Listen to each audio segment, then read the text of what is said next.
Can you not see me? Why are you laughing?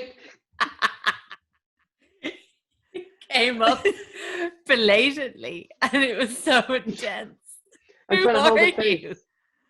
Does it have anything? Chuck Norris? You don't recognize me? I do. I just Tonight, can't. I'm going to be doing an episode of Beyond Belief Oh, yes. or fiction. Wait for the smile. I've been practicing it. I can't Come make on, a you have to sound make so that noise. this Smile. Here's my smile. Did I look beautiful? You need to do a little slightly pursed lip when you smile, like There. That's perfect. Are you getting it? Absolutely perfect. the eyebrow, like apart from each other. It's just so perfect. Perfect. That's a lot of effort. I see Cassie wore lipstick. I did, yeah. That's Yeah. effort. Just So trying did to I. make myself look human. Marvelous. I You're did both too. wearing a lovely shade of lipstick. Just Red, is it? you've been. Can I just wait? Oh, it's frozen. We need to tell the group that that Jen has been in this since about 5 p.m. I certainly have. You were in the makeup so early. It was fucking brilliant. I just couldn't resist. Eyebrows gone a little wayward. Oh, I'm in mirror mode. I am absolutely loving this, whatever this is. But I'm going to wait now because I can't keep the fucking... I've been practicing the accent and the stuff. Then I realized I'm so much older. A lot of people won't know what this show is. That's true. You are 52. You do look like Dan, as it's pointed out in the chat. Couple bangers. Everyone loves riding themselves. And I'll be riding myself later tonight. Wait. You see that? It's the eyebrows. I have to do every the coming expression. Oh, brilliant. Do I the have coming Bluetooth in. headphones because he doesn't come in. Do you have the theme song? No, but I have the team sounds. Okay, Excellent. Excellent work. Here's the- I'm will I so impressed by your level of commitment to the creep. Are you ready? Can you hear me? Yeah. Tonight, your challenge is to separate what is true from what is false. That's not even good. Tonight, 5 stories. I mean 3. Some are real, some are fake. Pause. You can judge which are fact and which are fiction. Find out. You must enter a world of both truth and deception. A world that is beyond belief. Yes. You nailed it. Nailed it. You nailed it. Is the story of the wicked cemetery boss based on actual events? Or are we burying the truth beneath a mound of lies? Is the story of the milk can that seems possessed the truth? Or are we simply taking a lie and milking it for all it's worth? This is a good one. Is the story of plumbing with a mind of its own? Or is it just another pipe dream? No one else remember this show.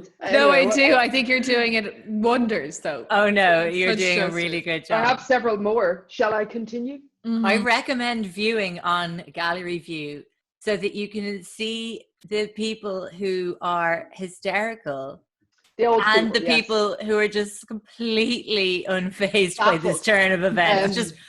There are some people who just look positively bored by this completely computers. They're bizarre like just turn. classic Might be. Jen. Classic Jen, Nessa DeBarra just hammering that pasta into her face, not a bother. Wait, this one's for Nessa. Is this story engraved with permanent markings of truth, or is it written in disappearing ink? I didn't deliver that one. No, you didn't. Go again. Go again, Jen. Is this the story of a deadly dream adorned with facts? Or is it bare as a birthday suit? Did you write these, or are they taken directly from the show? I wrote them all. They're Jen, amazing. I'm so proud of you. I've never been prouder. Truth or fiction? Anyway, So sorry, that's what I'm going to be delivering for you tonight. I can't wait. So do we all get to guess? You get to guess. I'll be telling you 3 stories, Excellent. each wilder than the next. Now, are they stories from the annals of Jen? Or are they general weird stories?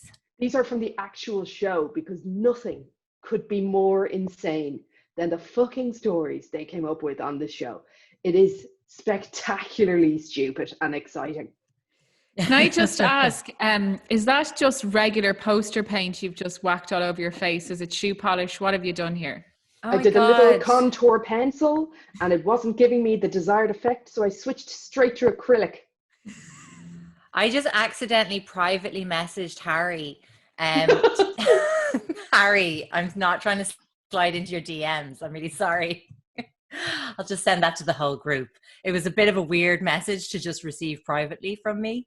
Please. As do if tell. there's anything other than a strange message to receive from Sophie White directly.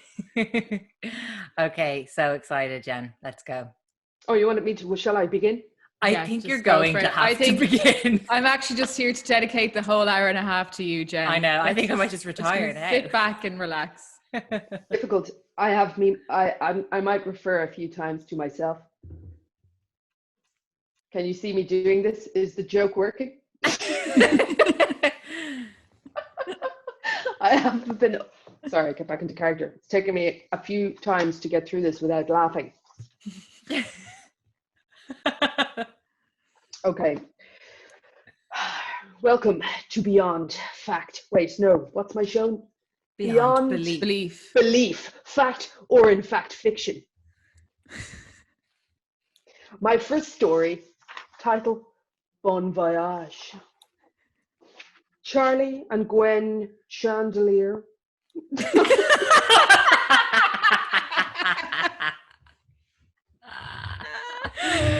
Oh. It's going to be a long one. Charlie and Gwen are aboard an airship. Ship of the air. With 2 close friends. They've been married 22 years. Hard to believe. Fact or fiction. They never took their honeymoon as they had planned, and they were regaling tales of their mysterious honeymoon to their 2 closest friends aboard this airship. It was 22 years ago, and they awoke in their hotel room in Paris. It was a normal awakening after a night of passionate lovemaking. They gazed upon each other and began to shift around in the bed when they noticed something strange. Their hands had become fused entirely together. I didn't mean to say that. I meant to say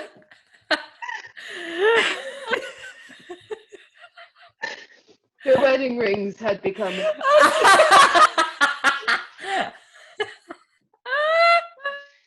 together. Gwen panicked. Gwen panicked. Charlie remained calm. With his free hand dialed down 0 for the reception. We need a jeweler as soon as possible. Our ship is due to leave in the morning, this very morning, and we need to be separated. We're stuck, fused at the finger. Hotel said, no problem, sir. Toot sweet, I will fetch you a jeweler. And so a jeweler arrived. Tools in hand, he said, I have never seen anything as mysterious as this, but I think I have the tool for the job. Hours passed when finally Gwen and Charlie were unfused by way of a miniature soldering iron, and they were free. Rings intact. Sadly, they missed their return ship that day, and as they told their friends this very day, the Lusitania took off without them. Historians might recognize the name Lusitania from history. From history. It was the ship that sunk famously, killing everyone aboard, drowned at sea. Not the chandeliers. Not that, not that other more famous ship. Not the chandeliers. They The- survived because of the fused rings that they were wearing that day when they were regaling their friends on this other airship. Different type of ship. Anyway, camera pans out. It wasn't a normal airship they were on this day. It was the Hindenburg. All 4 friends burned in a terrible disaster that very day.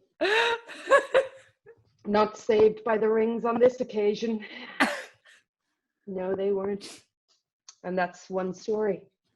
Fact or fiction? I'll let Cool you running answer slow clap. That was at amazing. the end.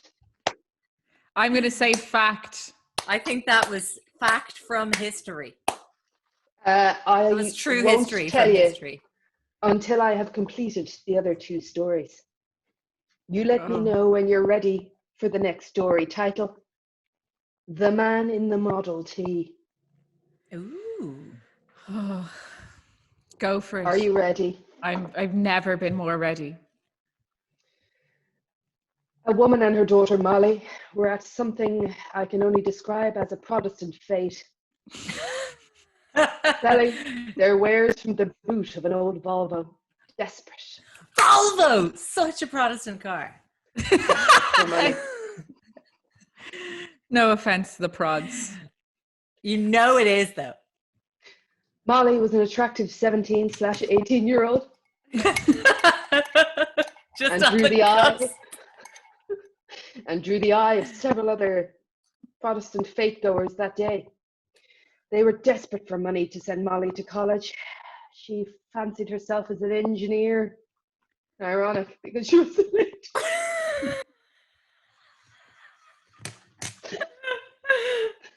sadly, garbage after garbage came from their boot, and the other shoppers, unimpressed. One even stopped to tell them how shite their wares were. And offered to buy their Volvo. They declined. They declined. The day rolled on. They had made precisely $15 from an old set of coat hangers. It was bleak. Molly turned to her mother and said, shall I ever be an engineer? Her mother replied, it's not looking likely. Then, just then, out of the corner of their eye, they noticed a vintage Model T approach. I wasn't sure what that was either. It's a car. This Model T was old and expensive, and it shimmied directly in front of their stall, just beside the Volvo. It just shimmied in there. Just An old man wearing several yellow jackets approached. His name, he said, was Elmo Middleton. Of course it was. He took a keen interest in Molly, asking her how she was, what age she might be, before directing her to the back of his Model T. Elmo lifted the gate type thing that was blocking Molly and the things inside the car. Gently, he raised the barrier.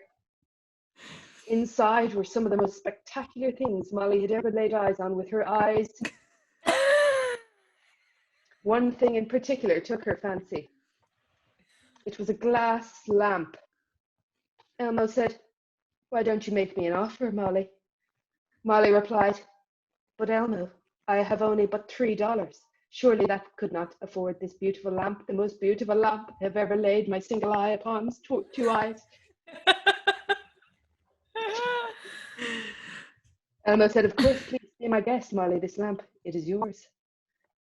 So Molly fished out the crumpled $3 from her pocket, handed it over to Elmo, who put it in one of the many pockets in his 3 yellow jackets. Thank you, Molly. Please take this lamp, but also as a parting gift, take this very old chest. Uh-oh. Molly upped and left.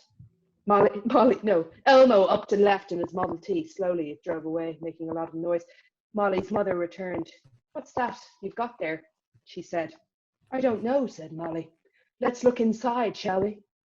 "Why don't we?" said Molly's mother. "Let's look inside, we shall." So This is inside sounding they like looked. Beckett. So inside they looked. You sound like someone trying to make up a word count. To their amazement, they noticed a very old sticker on the side of the chest. What did it say? But it said Titanic. Inside the chest were an amazing collection of what only can be described as priceless articles from the very sunken ship that you all know well from history. Was the Titanic. Inside, not only did they find plates, letters, jewellery, they found an old hip flask with something engraved on it. Molly rubbed her encrusted finger over the encrusted label. And lo and behold, a name appeared. Marlon Jurgens. Marlon Jurgens was in. Molly gasped, leapt back, dropping the jug thing. She went to retrieve it and noticed the name again and thought, "Yes, Mama, it is what we think it is. That's the name of our grandfather, who did but die in the very Titanic ship that we ourselves are thinking of now."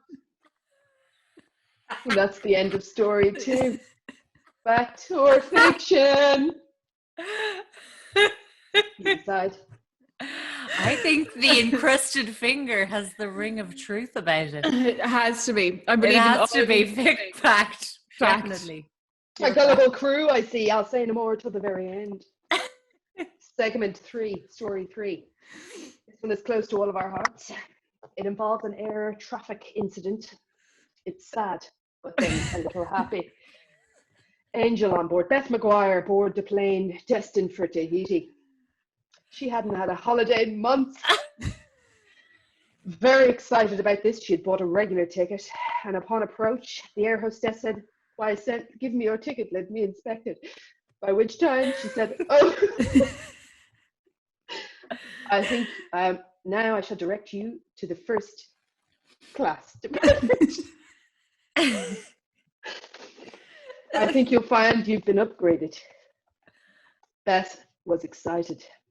She'd never been upgraded in her life. She'd never been seen inside the first class department of an aeroplane. She went to the seat. She sat in the window seat. Air hostess approached again. "I'm sorry, ma'am, you're in the wrong seat." Beth immediately said, "Back to cargo I go, say no more. I know my place in society." The air hostess said, No, you belong here in first class. I'm just going to tell you that you in fact are in an aisle seat." Upon which time another passenger approached. Let's call him Stephanie. Stephen approached. It's not important that you know his name. It just felt better giving him one. Upon approach, Beth said, "Hello, hello, stranger." They exchanged names. Beth said, "This is great. This is a marvelous adventure we're due to go on, isn't it, Stephen?" "I've never been in first class." Stephen said, "I've been in first class several times. I'm more comfortable in this area, but you're welcome to have my air window seat should you wish to be more comfortable." Beth said, "No, thank you, Stephen. I'm going to sit in the aisle. You deserve that one." Some time passed. Then, out of the corner of her eye, Beth noticed someone approaching. 'Twas the chief captain pilot of the ship. Beth was taken aback, but allowed the approach nonetheless. The captain said to her, "Hello, Beth. Better fasten your seatbelt in case we hit an air pocket. Just in case." Then the pilot disappeared. Beth turned to Stephen and said, "That's good service, isn't it, Stephen? The fact that he just came up here to remind us to book our seatbelts." Stephen said, "I saw nothing of the sort." Beth thought that was strange. Perhaps Stephen is mentally ill. Continued the flight. Let me check my notes. Oh yes. Went back to flying the ship. The captain announcement came and they were going to land in Tahiti in 2 hours. She leaves and goes to the bathroom. Another announcement came from the captain saying, all passengers return to seat immediately. So Beth dutifully returned to her seat immediately. Stephen still present. Again, Beth made reference to the announcement on the thingy and said, Stephen, did you hear that? I wonder, we're going to land soon, I suppose, since the pilot himself told us that across the air traffic control radio. Stephen said, I heard nothing of the sort. Beth lost interest in Stephen from this point, thinking, I've had enough now. He's being impolite. Then, wait, this is a good bit. Then a stewardess looks at her and telepathically said, tighten your seatbelt. Beth looked around, having almost convinced that she heard the voice almost in her head, but not through the mouth of said stewardess. She dutifully tightened her seatbelt. Moments later, half the plane's side was ripped off, 4 rows gone. Beth, standing there, wind shaken, looks across to Stephen. Gone. Only a handful of passengers survived that flight, but all talked of having these telepathic-like conversations with the staff aboard the airship. Brilliant. Absolutely flawless. Flawless. So I ask Stunning. you, dear audience, which of those stories is true and which were fiction? Place your bets now. Oh, it's got to be number 3. Fact. I'm going to go, all 3 of them have to be true. I'm choosing to believe they're all fact. We need one. Sorry, Cassie. One. Well, there's only one. One is a fact. I think the wedding rings fusing together Is the fact. Oh, You'd be of wrong. course. Oh. It's 3. Yes! Come on. Well done all who voted for 3, and not so well done those who didn't. And that's the end of my creep disco darkness. That was sensational. I'm going to I go. lost That was the ability to speak there. I apologize for that. And it was word count makey uppy. I would say that is peak. I'm going to put that in as top 3 Jen moments, Jen stories of all time. Thank you. It's so hard to rank them. It's Because Travis. I loved Travis, Stoffel, and the Falling out of a airplane. Ah! Can't believe we have the exact same ones. The falling airplane girl is the fucking funniest thing. But now I ever think, read. well, like that, I cried so hard as you were describing that to us in the studio. But then I also had some tears here, and that would be the sign of me finding something very, very, very, very funny. Well, thank you kindly. Oh, Let's- also the I don't time know, I you think thought this- that Lenny was short for Lenyard. Oh, but yes. I actually said lanyard. Lanyard. Lanyard. What is it? Leonard. Sorry. Except, Anyway. I think it's impossible to follow that. I honestly, I think you'll find if you tell one fucking story that makes sense, it is possible to follow that. I think we should pause for a moment to welcome Roisin, who came in the middle of that and Welcome, had. Roisin. This is her first creep Zoom. She doesn't have a fucking clue what she just witnessed. Are you okay, Roisin? Just make a sign. Katrina also just popped in and hadn't a clue. A sensational display there from. Is that now? Roisin It's really Roisin. came on there for a minute. Oh, she came and went. I think she's okay. She's trying to tell us something.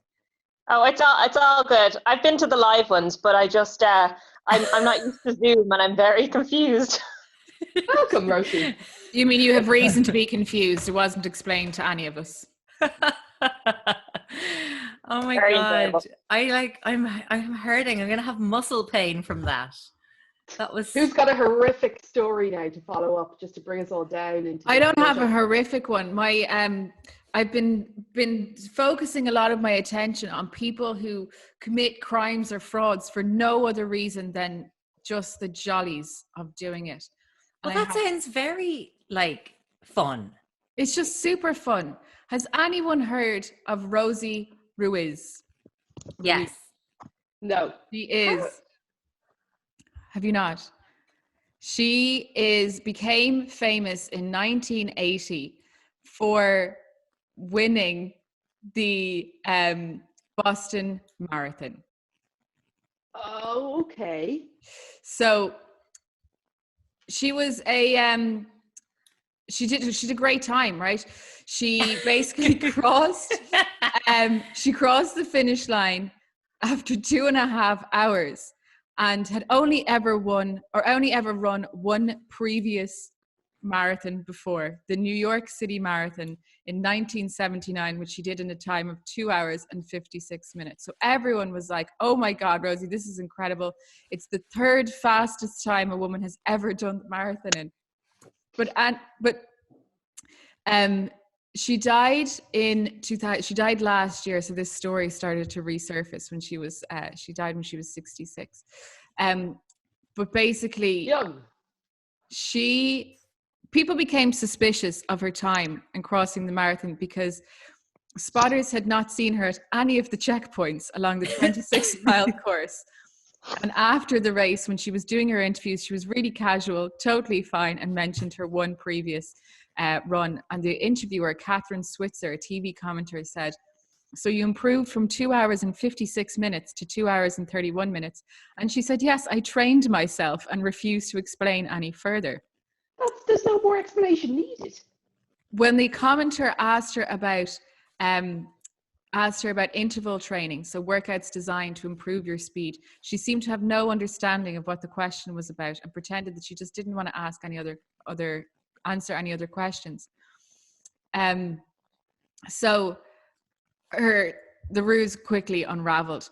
A freelance photographer named Susan Marrow came forward to tell the New York Times that she had just been on the subway with Ruiz during the marathon, and that Ruiz had told her that she had dropped out of the marathon because she'd hurt her ankle at the 10-mile mark. After leaving the subway, the photographer Susan said they walked the finish line together. And basically, Rosie just jumped back into the race. She just entered into the race at the very end and became the first woman to cross the finish line. Brilliant. Nobody absolutely absolutely a thing. Beckin' genius. It was days later. She had jumped back in, and a volunteer had kind of let her go. Because, I mean, she's dressed and looking like a runner. And sweaty from the subway. The subway. So days after the Boston Marathon, her victory was nullified. They based their decision off 10,000 photographs taken along the last mile of the race, as well as information supplied by news and media along the route. In addition, at least one witness recalled seeing Ruiz enter the course at Kenmare Square about a mile from the finish line. And it pointed that actually a Canadian runner named Jacqueline had in fact won the race. So after she was disqualified, Rosie spoke to the press and said, I can truly and honestly say without hesitation that this has been the second saddest day of my life, only to be surpassed by the day I had to leave my father in my native country 18 years ago. Oh, here we go. Playing that card. Didn't go Exactly. She didn't go into it. But I mean, what a great thing to do. But no, she obviously was a bit of a serial fraudster. In 1982, 2 years later, she was charged with grand larceny and forgery, accused of stealing cash and checks from a real estate firm where she had been a bookkeeper. She was sentenced to a week in jail and 5 years probation. And then in 1983, she was arrested on charges of attempting to sell cocaine to undercover agents in a hotel in Miami. There you have it. Okay. She started off fun. I mean, And that's what ended. always happens. They all start off fairly innocuous, bit of crack, like when Samantha Azzopardi told everyone she was Dakota Johnson. And then after a couple of years, they're in hard crimes like selling cocaine and stealing children. Stealing children. You know, this is, and in fact, actually, Lisa Ryan's way ahead of me. This brings me back to fond memories of 2012. As we know, 2012 is when the world, as we know it, ended. Evidenced by Rosanna Gate. Oh. Does everyone remember this story? I have a few people in the comments have just mentioned it. They've just put it into broadsheet. Will I read the broadsheet story? I've got it up. Have you got it? Excellent. Go. Oh, I'm already in it. I have a suspicious story regarding Rosanna Davison's alleged participation in the mini marathon. I saw her coming out of a house on Leeson Street and joining in the race at around 9k. Bearing in mind, lads, this was a 10k race. It's not even a race. It's mini marathon. not a so marathon. Deceptive. It's a jaunt. It's a good day out, is what it is. It's just a little bit of a taxing jog. Okay, of course, this in mentioned- itself oh, is sorry. not evidence enough as to her lack of running the previous 9k. However, then I tried to check what time she ran and her name didn't appear in the finish list. There was a photo of her at the finish and I searched her number to find the person with that number. And I found that the person with that number had run it in 43 minutes. That's a good time. Very good time. This I found particularly bizarre since in a newspaper interview, she said she ran it in just over an hour. The name associated with the number was Carmel Murray. Fake name. As an aside, my mother for a while had a fake name of her own for different reasons, and her fake name was Carmel as well. Different Sort story. of a everybody and a nobody name. I guess. Carmel Monaghan was my mum's fake name. Carmel Murray, very fake name. Who just happens to be the ISPCA Public Relations Officer. Of course, that's it. So that was the charity Rosanna Davison was running for. Oh. And so she appeared at the finish line with the number on her vest. When this person checked that number against the whole tally, the name associated with the number was Carmel Murray, the PR for the ISPCA. So delving into further detail, I looked up Rosanna's time from 2011. I love this person, which was 51.54. Still a very good time for 10k. Making 43 minutes. Now she's shaved. That means that in a year, she's gotten it down by nearly 9 minutes.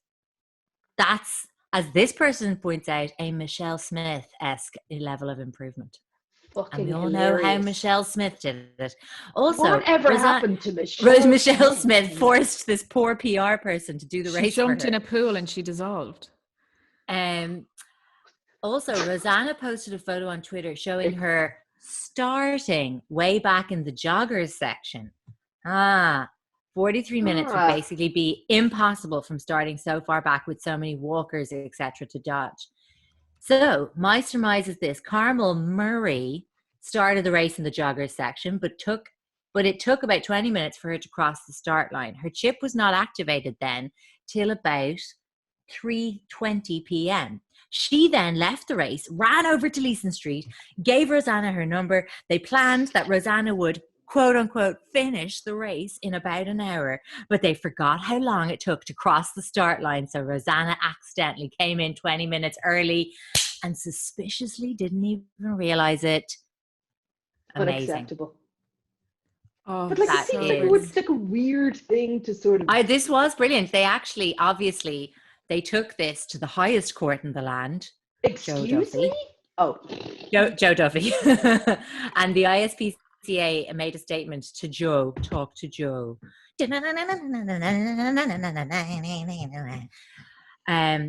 Sorry, I don't even want to know what it looked like when I impersonated the Liveline theme song there.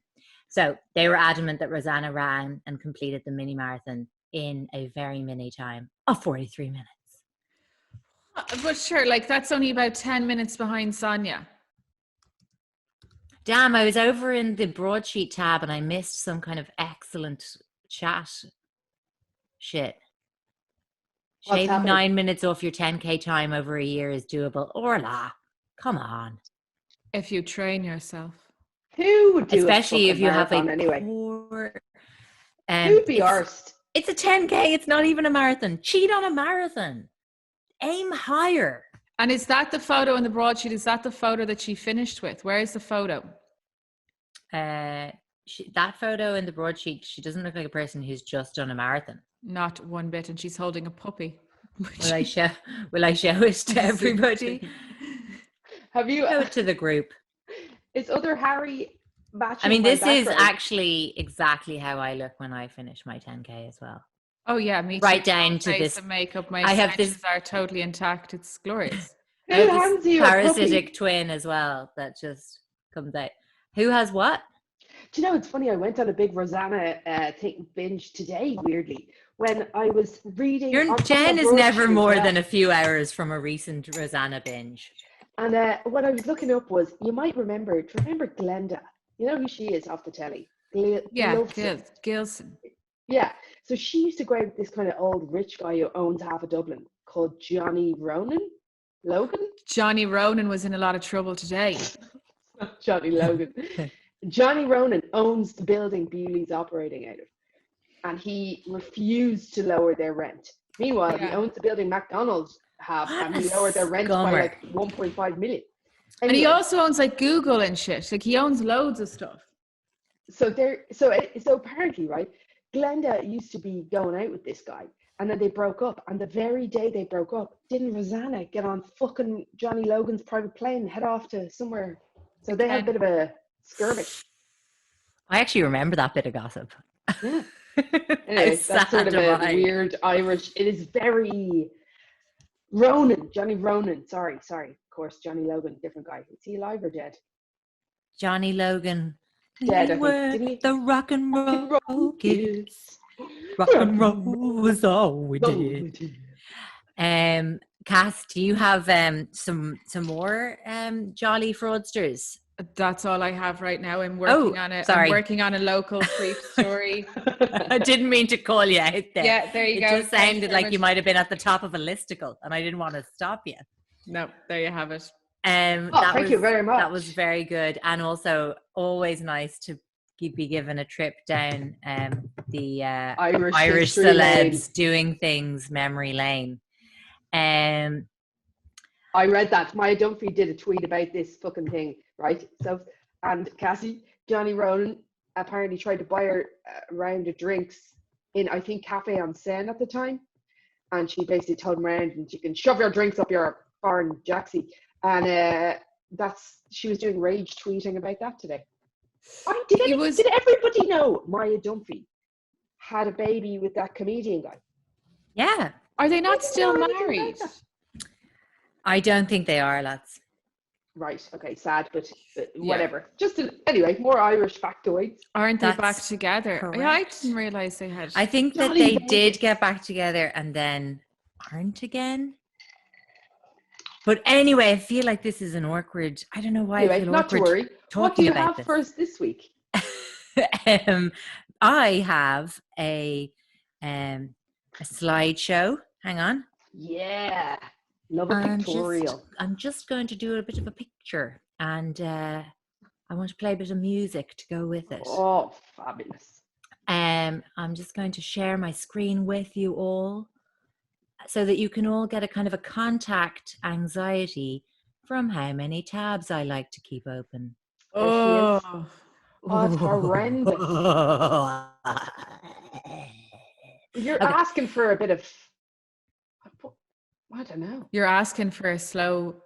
slowness. So yeah. A slowness, do you reckon? And I am Absolutely. having internet issues. Okay, here we go. Can you hear? Yes. Yes. Okay.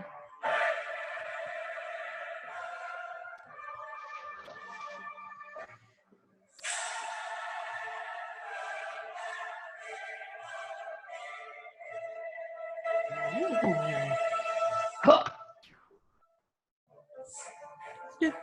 So this song's been in my head for like the whole time of Sonny's life, because he has this kind of style of shrieking to the tune of O Fortuna. So he goes like that, and then it just escalates and escalates and escalates if you don't do anything about whatever his fucking problem is. So it's just really been in my head, and it's actually like fucking seminal banger, isn't it? Okay, anyway, I want to talk about Everest.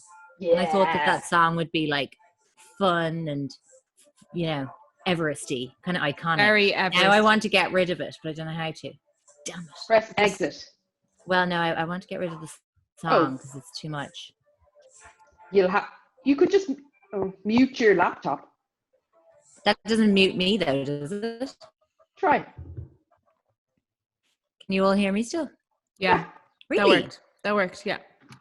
Amazing. And then you just have a little touch of it, which is nice. Okay. So Everest. I thought today we'd chat about how Everest is the largest outdoor graveyard in the world. It is, Soaps, isn't it? Oh yeah. It's Yes, like it littered. is. It's really They have a grim. litter problem of corpses on Everest. That's very Does grim. everyone know this? Okay, so few factoids about Everest first. Highest mountain in the world, we know.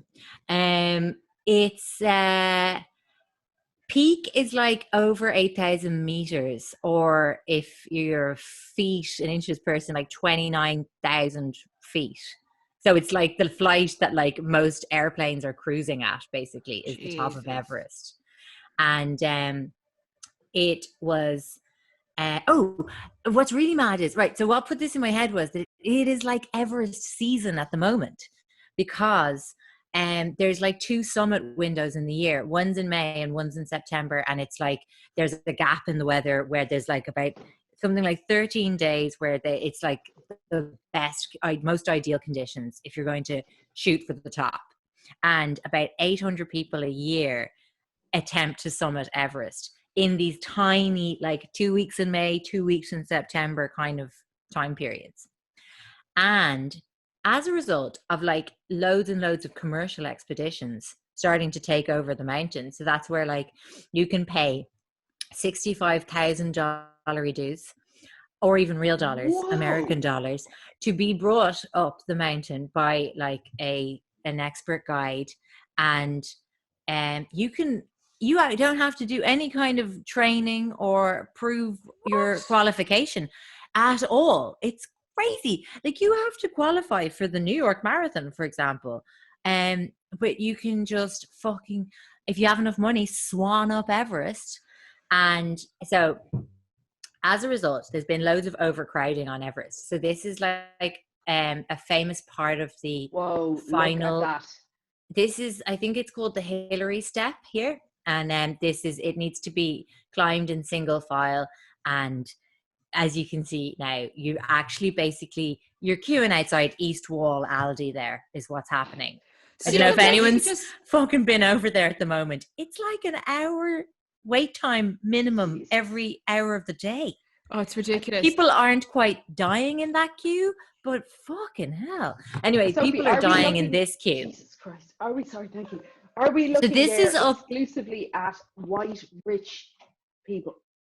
It's a big, yeah. I mean, You know yeah, what I'm it's a saying? lot of all people of these who people have paid a lot of money to go can up pay to for Everest their place on Everest. and just stand in a queue. To stand in a queue, yeah. And like, it's this is above the death zone. So the death zone is like the top third of the mountain, where you're supposed to spend like a minimum amount of time up there, because of the oxygen levels in your blood falling over a prolonged period. You can start to suffer hypoxia, hypothermia, like you go crazy. Like, you need Like the the oxygen in bends. your blood. It's the same Like, shit as yeah, people get when you go they down. go down scuba diving and they start to go fucking mad. Yeah, when they come up too fast and stuff like that. Sorry, Like, exactly, hypoxia can slow down all your reasoning skills, and you can start to hallucinate. You can start to think that you're super hot and start taking all your clothes off, even though you're in sub-zero temperatures. Anyway, so because Everest is already such a like treacherous climb, I mean, it's actually not it's not considered the most technically difficult climb, but it's the highest, and it's just like this insane feat of endurance, basically. And so they tend not to take the bodies back down because they can't. And so after a while, it just started to be that there's just loads and loads of bodies just littered along all the kind of main routes to the summit. So one of the most famous bodies is called Green Boots. Okay, so by the way, this is the night where we now are just looking at dead bodies on the creep dive. Is that awful? Woohoo! Oh, Jesus. No, they're Okay, frozen. It's not the same. It's not the same. As Thank like you, as Jen. sort of a bloodbath kind of crime scene. So do This they is not, just- yeah, good question here in the chat. Do they not rot because they're frozen? Yeah, they're No. preserved really well because they're kept at like sub-zero temperatures. Yeah, look at fish fingers. They Do you wanna degenerate in there. They're just forever. Have a look yellow. at Green Boots. I feel really weird Yeah, of pushing this course. horrible picture on people, but here we go. Look away now. Oh, that's nothing. He's just Well, sleeping. So he's, hang on, actually, let me just get him. How old get up is he? My extra info here. Okay, so Green Boots, as you can probably tell from his gear, is like, he's been there since the 70s, they believe. God. So he is in a, so they think, by the way, that about, Sorry. what? Efo Hagen, Alexa, play The Climb by Miley Cyrus. Okay, so Green Boots is, they Hypoxia. believe, an Indian climber who died in the mid-90s. And he's like up in this tiny kind of cave thing just under the Hillary step where those queues of people just were a minute ago. So really Jesus, high on the everyone's mountain. literally walking by him. People little are reminder. literally doffing their caps to Green Boots. And like one climber said, about 80% of people take rest at this shelter. Like, It'd just be such a around downer him. buzz, no? Like a real buzzkill to just be chilling there next to a frozen corpse. Oh, really, really creepy. There's Like, something imagine everlasting about it, like forever young. Like imagine that was your relative. You'd be like, Yeah. You'd you never sort of feel compelled to get him because he looks the same. Do you know that way? And that take him just somewhere. superficial. But imagine Yeah. going through like completing climbing Everest and going through that and like getting up there and just being reminded of like how fragile life truly is. I'd say it's such a fucking buzzkill. Absolutely true. What are we all doing up here? Like what a beautiful world, but how fragile we all are. It could be gone at any given moment. And then Other just way. left out like a crumpled crisp packet blowing in the wind on Everest.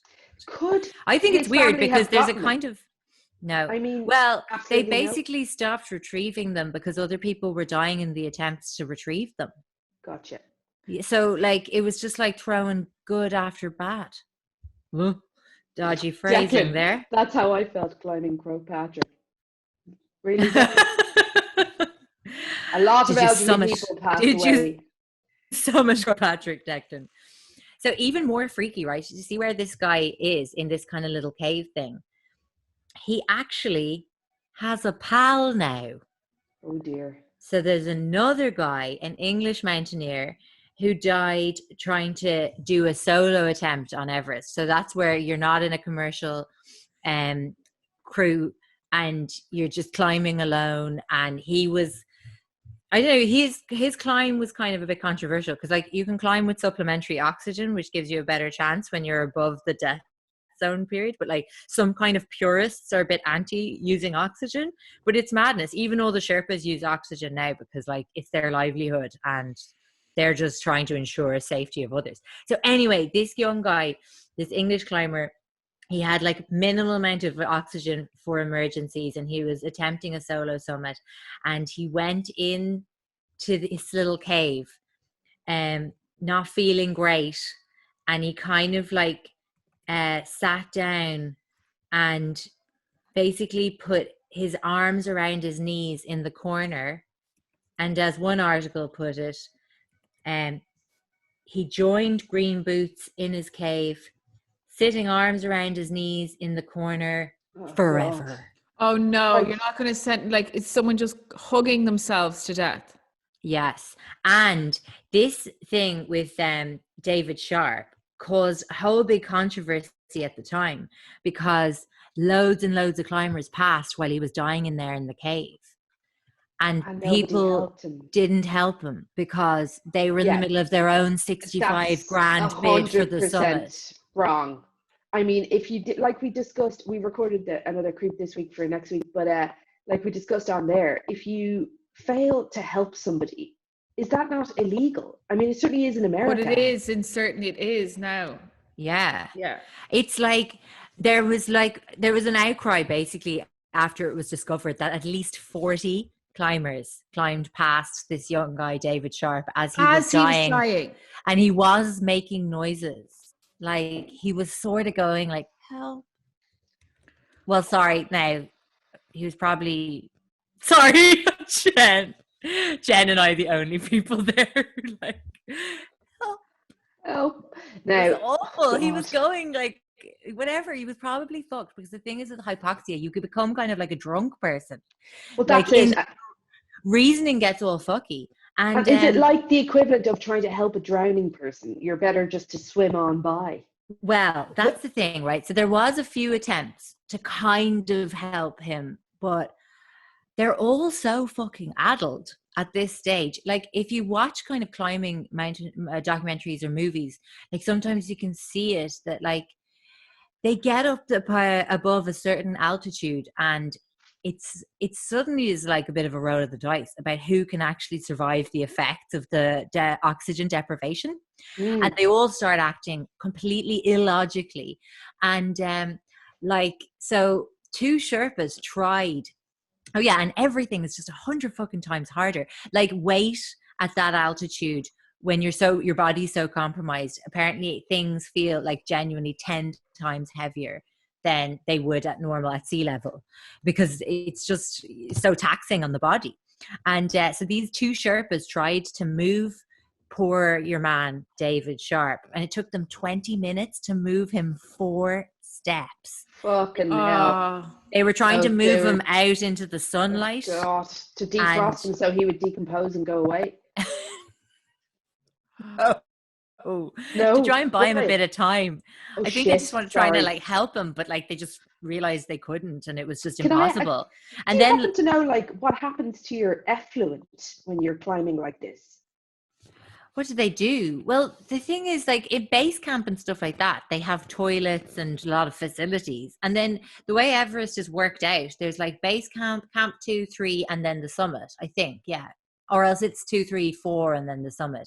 And basically you make a bid for the summit in under 12 hours. So you're not camping high up on the mountain, and it's not ideal. They don't want you to. And like, so you spend most of your time at base camp because you're doing like acclimatizing trips. So you actually spend like a long time at base camp with doing kind of excursions to higher on the mountain and coming back down, then going higher again and coming back down on another trip, then practicing doing a night overnight at camp 2. So it's not like, do you know what I'm saying? You'd actually complete it in a matter of days if you did it all in one go, but you're not carrying any gear or anything, in other words. Well, you are, but like you're just carrying what you need for the day virtually. Yeah, you're not carrying that kind of stuff. Like the Sherpas carry all the gear.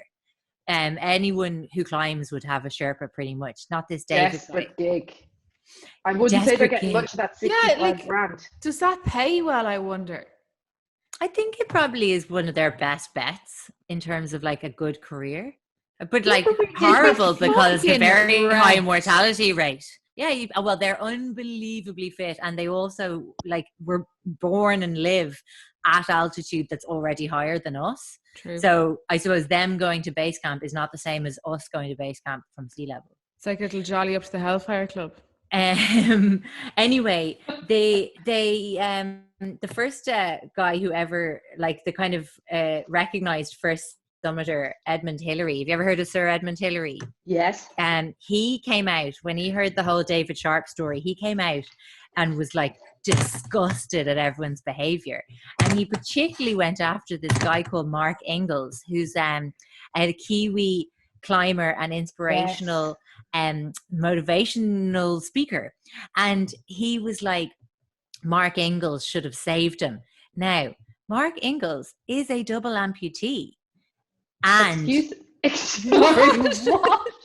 yeah, So it was unusual to go after him so intensely now, when to there was be a lot of fair- other people on the mountain who weren't Hold on. climbing at a When you disadvantage. Yeah, say double amputee, like of his legs.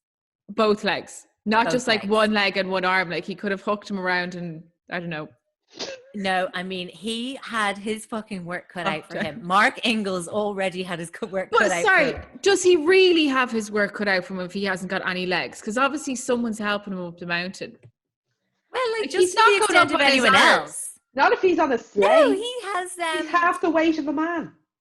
no, he has the kind of legs that Pistorius uses. He's a Prosthetics. big, Oh, right, he's a right, massive right, athlete. right. Athlete, he's a cyclist take as well. legs. He's neglected to remember that and just put him directly on a On a skateboard. Like He's going skateboard. up a skateboard like the duck or the goose. What's his name? Edward, what was that good duck called Fuck. again? Jesus, No they're memory. screaming it in the Goose. chat. Goose. He was a goose, not a duck. Goose. He was a goose. What the fuck was it? Never mind. Andy. Andy. Andy, how did we Yeah. forget Andy? Anyway, David Sharp's own mother came out after Sir Edmund Hillary went on his crazy rant and said that she didn't blame any of the other survivors or any of the other climbers, because basically you all go up there knowing there's a degree of danger and nobody can be responsible for anyone else in that kind of situation. And I think Now- you agree, don't you? That oh my Jesus, God, Sophie. little Give us Sorry. more. separation. I just thought Where I'd... is his fucking head? It's here. That's the back of his head. Now that looks very old. I have. I'm to sorry, I didn't check in with anyone who's eating their dinner. This is way worse than the previous green boots. The run up of Is preparation. it, there's nobody eating What pork chop or anything, is it? who are we looking at, so it looks Okay. like something from 1902. Yes, this is incredible, right? So before Sir Edmund Hillary was credited with being the first man to summit, along with Tenzing Norgay, who was his Sherpa. So they were the first two up in the 50s. But in 1924, another mountaineer called George Mallory attempted to summit, and they never, ever knew what happened to him. They literally said, so he was... Take the back off you. Take the He shirt was- off your back. he went up in 1924 after an unusually warm spring, but nobody ever saw him again until 1999, What? when he obviously felt like he was going to party and he came out to play. And as you can see, they found his This is upper the torso, remains. half of his legs, his left arm almost perfectly preserved. I mean, look at this. Madness. Like, his skin looks Beautiful. stunning. It's like Porcelain, not a alabaster. blemish. So, because it's Not a covered in a blemish. layer of frostbite, I'd say. What is he doing? No, it couldn't be, because frostbite turns your skin black. Yeah. It's like Honestly, there must be frost or snow or something over that, because that is bare. Yeah. Ness is saying global warming. Presumably, yeah. So it's going to be less snow than usual. So we're going to find more and more. Find more and more bodies. people. Yeah. So they found him, and he had some primitive climbing equipment, heavy oxygen bottles, and as you can see, a fetching tweed suit. Excuse me, a suit. Yeah, he was wearing a kind of a tweed suit. This you can see now, look, is the remains of his knitted jumper. Yes, I see. And that. then there's a rope around his waist that suggests that somebody might have been lowering him down the mountain, like his Sherpa might have been helping him. Mm. Anyway, they still don't know whether he actually made it to the top or not. And so Edmund Hillary kind of Should got check the his glory. GoPro. Okay, now for one of the most horrifying sights on Everest. Are we Now, ready for a little it? bit of prep here. This is my No. prep. What is it? Are you going to This- give us? Are we looking at gore face, full frontal? I would say it's very visceral. All right, give us. But a it's glass. not like moist gore. It's more like very Frozen dry gore. gore. Yeah. Dry, okay, petrified gore. Okay, are we ready? This is the body of Hannelore Schmatz. Wow. Do you know what that brings to mind? Pompeii. You know your man who Yeah. was caught wanking?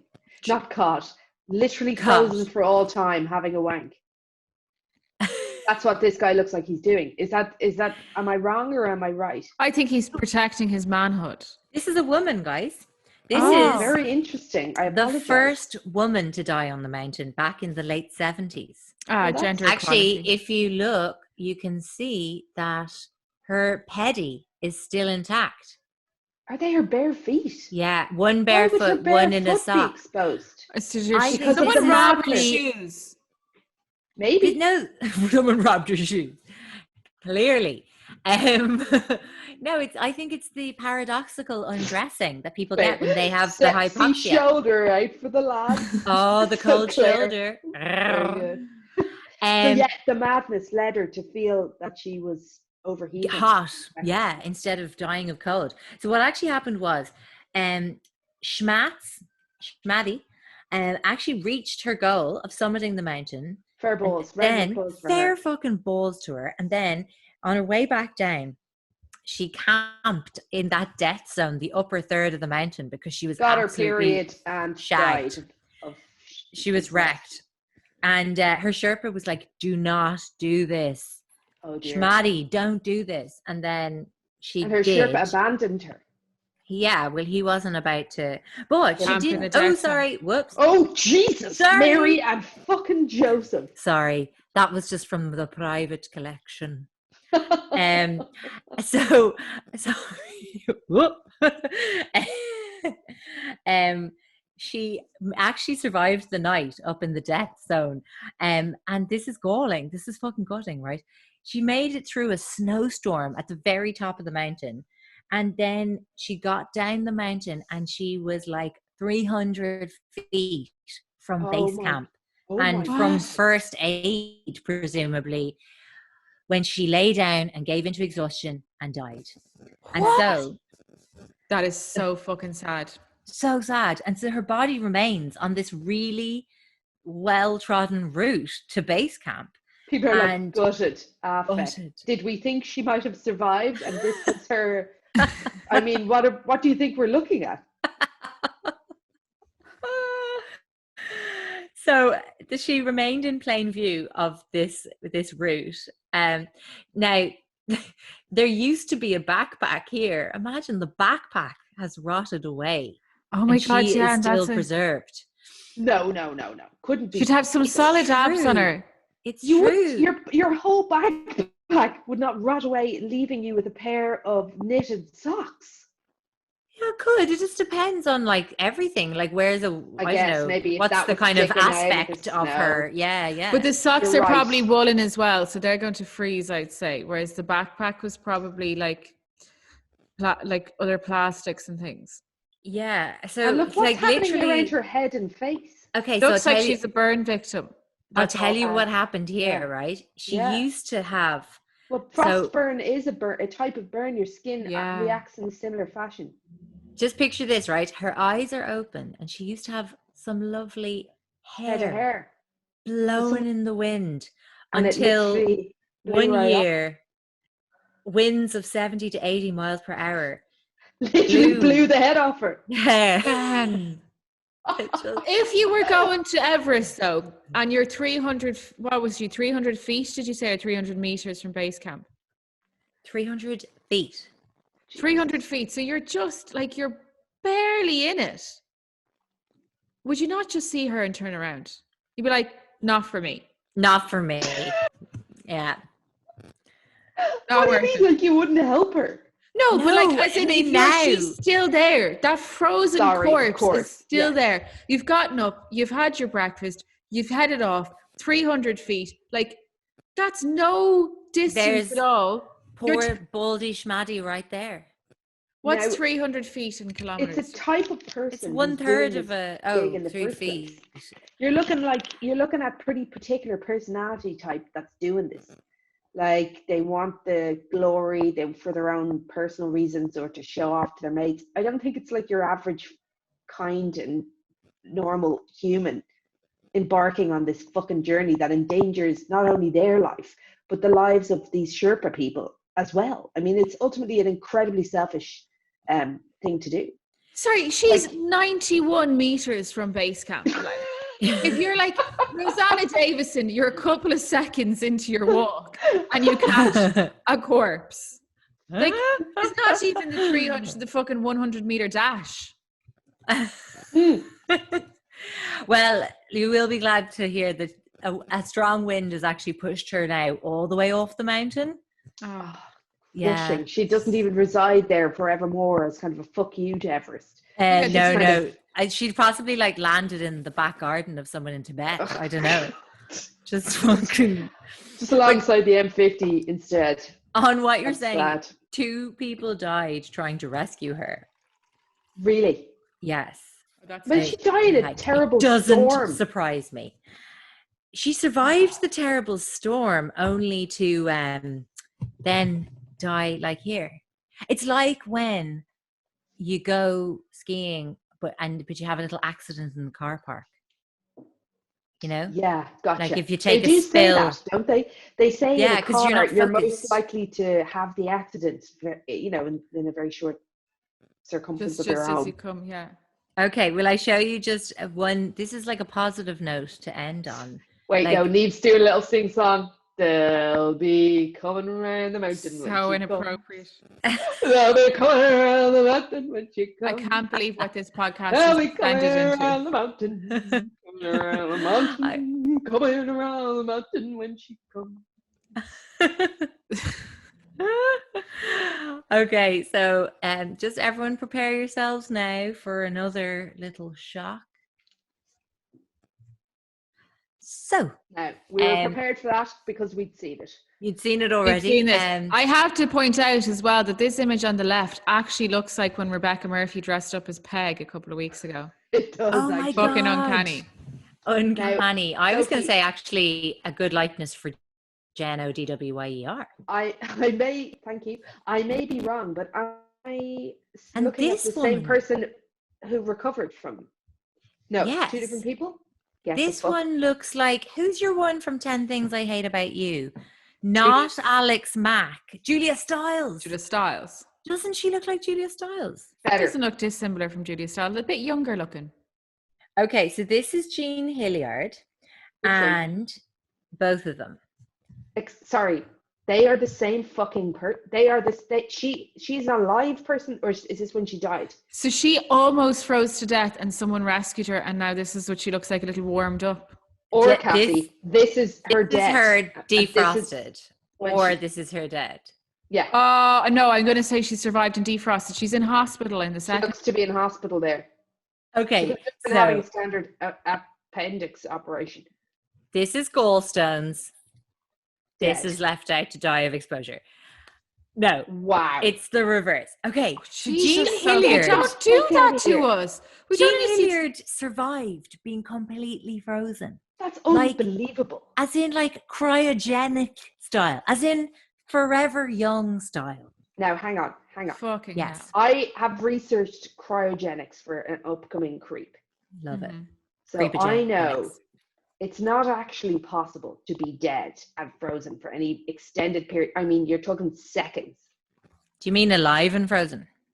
Well, to be dead, frozen, well, I guess depends on well, you're dead, your heart stopped, you're frozen solid. Yeah, I think the thing Right. with cryogenics is that they are dead, but they're frozen in the hope that someday they come up with a cure for Yes. death. Cure for Yeah. death, yes. But in Or order they to could do be that, right, downloaded into the mainframe. you have to replace their blood with a type of antifreeze that is how you successfully freeze somebody. Really? Otherwise, that's how you cryogenically freeze somebody. Yeah. Mad. Now, animals, there's a lot of animals who do this, who successfully, that's because they have this type of antifreeze naturally occurring in their blood. They're able to go into this hibernatory state of deadness, Right. frozen. So in order Yeah. to replicate that, they remove blood and put in the antifreeze. Anyway, no, that's just an aside. Freeze. That's fascinating. Okay, so basically, right, Jean Hilliard, back in 1980, she was 19, and she was living in a small town in Minnesota, and she went to a party. And on her way back from the party, so it's in the actual absolute middle of nowhere. She lived in a town called Langby, and the party was like miles out from it. And it was like minus 22 degrees out. And she left the party and was driving home very erratically, and the car rolled. Pissed. I mean, they've tried to spare her, I suppose, the blame game, Jen. But if you want to play the blame game, the car had a rear-wheel drive and no anti-lock brakes, which made it very dangerous for driving on frozen, icy roads, and she was probably pissed because it was 1980. Can I draw Anyway. attention? Quick question here, Sophie. We Yes. cannot move any further without addressing the elephant in the room. And Her by wig. elephant, yes. You mean What are wig? we looking at here? Not lace front. Somebody pointed out. No, Poor not the quality. lace front. Very poor quality wig. Okay, fine. Do you want to ruin the fun? Oh, sorry. No, I didn't realize. Oh my it was God, are such you a part telling of me the that story. this cheap wig is going to have saved her life? No. I just there's loads of different articles I read about this used this picture, and I sense this picture is utter bullshit, but I decided to just include it anyway because it was good for the visuals. This truly is her. This Sorry, I'm that's not a sure. reproduction. I See, think that this is her. This is the wax museum of someone. Exactly. has everyone done that quiz round of that really bad wax museum? Yeah, it's absolutely brilliant. So anyway, right, she got out of the car after it rolled, and she decided she tried to walk to her friend's house, and that was like 2 miles down the road in the middle of the night, minus 22 degrees. Okay. Wow. She said that when she saw the lights of her friend's house, all she remembers is everything going black. So then the next morning, her friend, Wally, real name, want to say anything about it? Nothing? Nope. No. Okay. What's it short for, Jen? Wally Nelson, Wally Nelson. kind of nearly Fine. Willie. Okay. Anyway, he woke up, went out to the lawn, and saw her This. lying completely frozen, eyes closed, eyes open, 15 feet from his door. She was Jesus. nearly there again. It's just like poor Schmatty on Everest.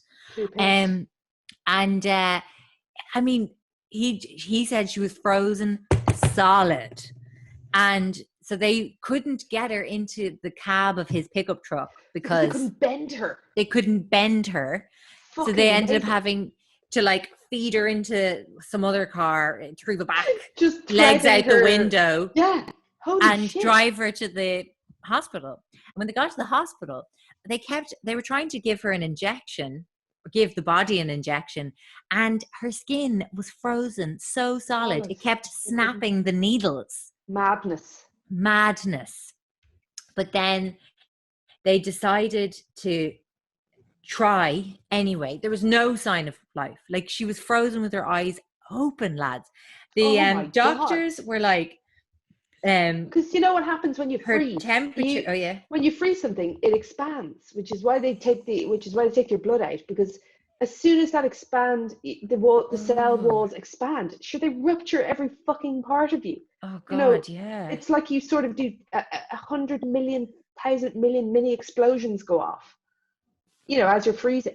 So I Ugh. can't see how you come back from it. How would your brain survive it? Exactly. Even just her eyeballs alone. Like soft Ugh. matter. The amount of water effectively in those particular parts of your body. You'd think Anyway, go on. They said her body temperature was so low it wasn't registering on any thermometer. Jesus. So they started to warm her up with heat pads, and then after they gotten her warmed to a certain temperature that was still like 10 degrees lower than, like, say 37 is our normal or whatever, they finally detected a really faint pulse of like 12 Wow. beats a minute, and started to believe that she might possibly be still alive. One of the doctors said, "I thought she was dead, but then we picked up an extremely faint whimper. But it still took them hours to realize, like Do you 2 or think she 3 was hours conscious? after she started thawing out. Like, mentally, do you think she was conscious, or do you think she Inside was- there, no, Yeah. because she says the last thing she remembers was literally looking at Wally's yes, front yes. door.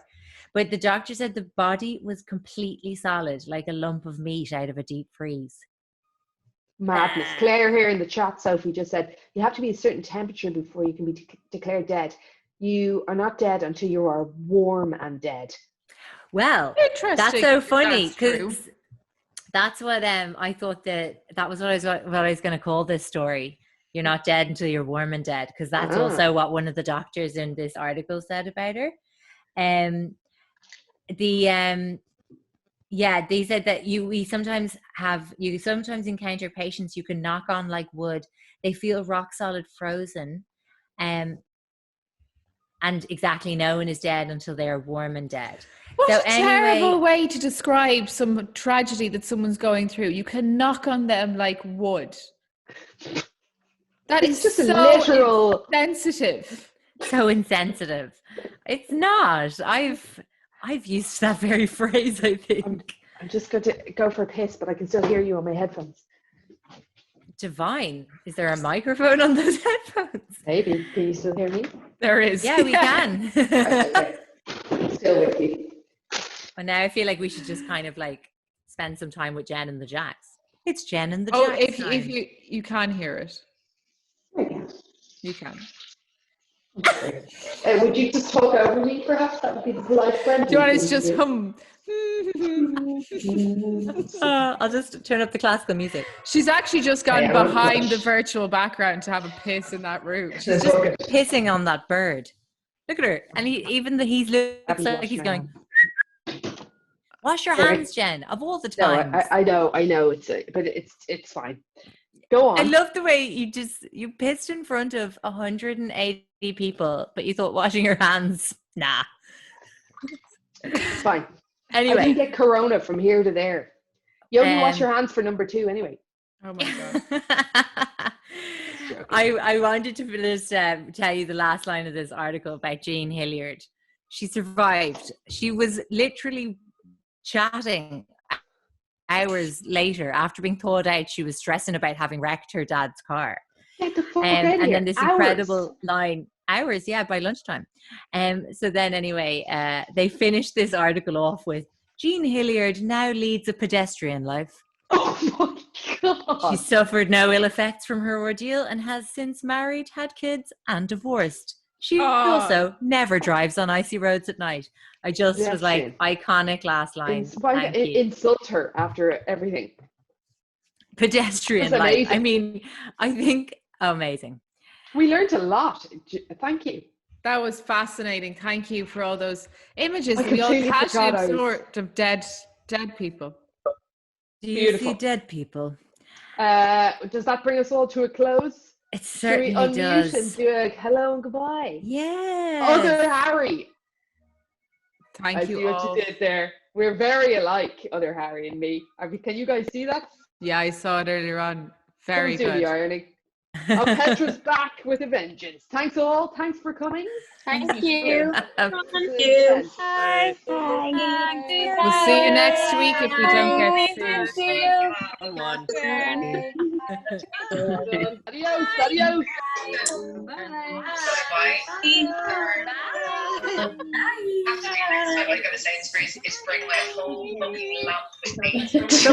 Someone's just on the phone. Good dog and everything. They never work right. I want to be like,